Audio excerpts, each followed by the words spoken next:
పల్నాడుపై చంద్రబాబు పగబట్టారు. అందుకే ఒక పథకం ప్రకారం ఎన్నికల ముందు నుంచే విధ్వంసాన్ని సృష్టిస్తున్నారు. సీఎం వైఎస్ జగన్మోహన్ రెడ్డి పల్నాడును అభివృద్ధి బాట పట్టిస్తే చంద్రబాబు మాత్రం అక్కడ విధ్వంసం చేసేందుకు పథక రచన చేశారు. అందులో భాగంగానే ఎన్నికల సందర్భంగా తెలుగుదేశం నాయకులు విధ్వంసకాండకు దిగారు.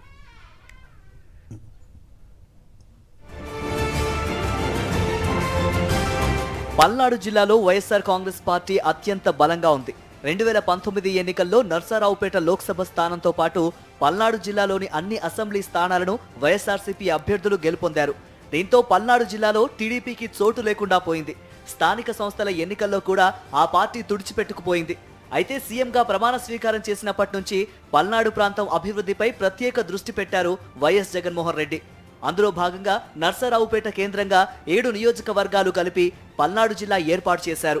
సంక్షేమం ద్వారా 25,000 కోట్ల రూపాయలను నేరుగా ప్రజల ఖాతాల్లో జమ చేశారు. మరో 3,000 కోట్లతో పల్నాడులో రోడ్లను అభివృద్ధి చేశారు. పిడుగురాళ్లలో 500 కోట్ల రూపాయలతో 600 పడకల మెడికల్ కాలేజీ నిర్మాణం చేపట్టారు. పల్నాడు ప్రజల చిరకాల వాంఛ వరకపూడిసెల ప్రాజెక్టు నిర్మాణం పనులు కూడా పూర్తయ్యాయి.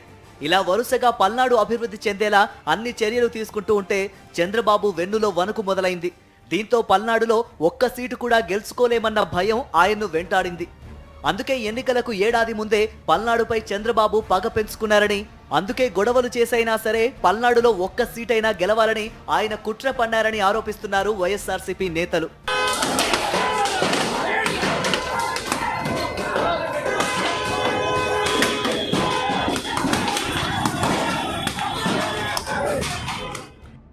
వాస్తవంగా 2 దశాబ్దాల క్రితం పల్నాడు జిల్లాలో నర్సారావుపేట, మాచర్ల, గురజాల నియోజకవర్గాలు సమస్యాత్మకంగా ఉన్నాయి.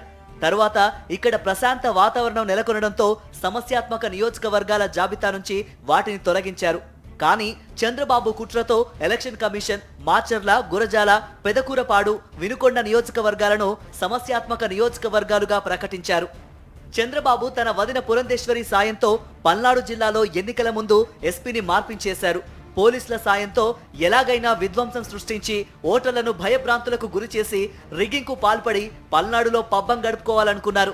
అందులో భాగంగానే ఎన్నికల సమయంలో విధ్వంసం సృష్టించాలని క్యాడర్కు చంద్రబాబు పిలుపునిచ్చారు. ఆయన ప్లాన్లో భాగంగానే పల్నాడులో విధ్వంసానికి ఒడిగట్టారు.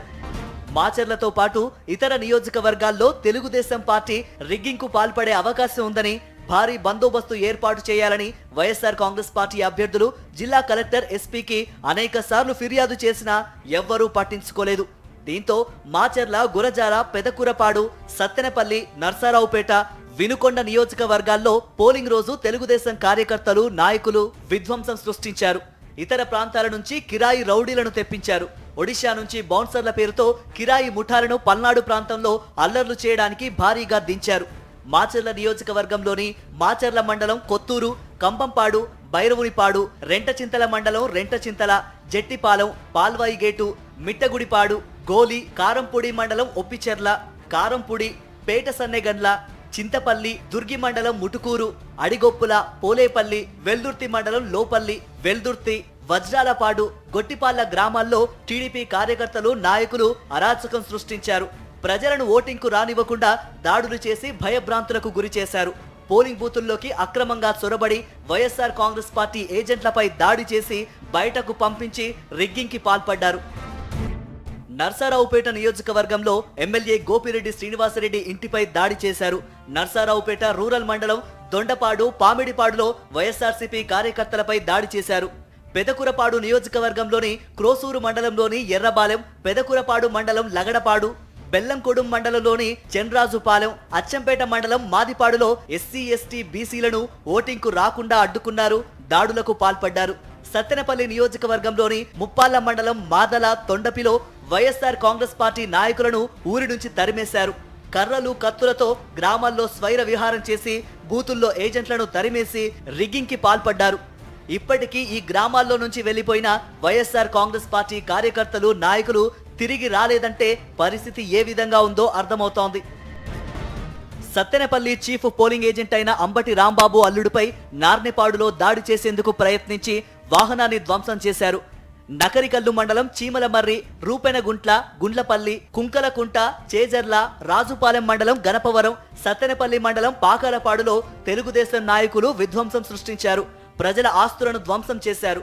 బైకులు, ఆటోలను తగలబెట్టారు. ప్రజలను ఓటు వేయడానికి రానివ్వకుండా గురజాల నియోజకవర్గంలోని దాచేపల్లి మండలం కేసానుపల్లిలో పోలింగ్ రోజు ఉదయాన్నే వైఎస్ఆర్ కాంగ్రెస్ పార్టీ కార్యకర్తలపై దాడులు మొదలుపెట్టారు. మాదినపాడు, ఇరికేపల్లి, తంగెడలో విధ్వంసం సృష్టించారు. తంగెడలో పెట్రోల్ బాంబుతో విధ్వంసం సృష్టించారు. మాచవరం మండలం కొత్త గణేశునిపాడులో పోలింగ్ రోజు ఏజెంట్లను బయటకు తరిమేసి రిగ్గింగ్కు పాల్పడ్డారు. అదే రోజు రాత్రి 4 గంటల పాటు ఎస్సీ, ఎస్టీ, బీసీ, మైనారిటీల ఇళ్లపై దాడులు చేసి ఊరు నుంచి వెళ్లగొట్టారు. పురుషులందరూ టీడీపీ మూకల దాడికి భయపడి ఊరు వదిలిపెట్టి వెళ్లిపోతే మహిళలు గ్రామంలోని గుడిలో తలదాచుకున్నారు. టీడీపీ నాయకులు మొత్తాన్ని కొట్టిర్రు, తలకాలు బదులు కొట్టిర్రు. మమ్మల్ని కర్రలు తీసుకొని ఆడాలు కొడతారయ్యా, మగలు కొడతారయ్యా. ఒక్కతనం మీకు దయ ఉంటే వాళ్ళని మటుకు జైలుకు తీసుకోవాల్సిందయ్యా. ఈ రాజ్యం మొత్తం కమ్మలదేనా? కమ్మలదేనా ఈ రాజ్యం? ఇంకెవరిది కాదా? ఈ ఊరు కమ్మలదేనా? కమ్మలకి ఎదురు ఎవరు లేరా? ఎవరు లేరయ్యా?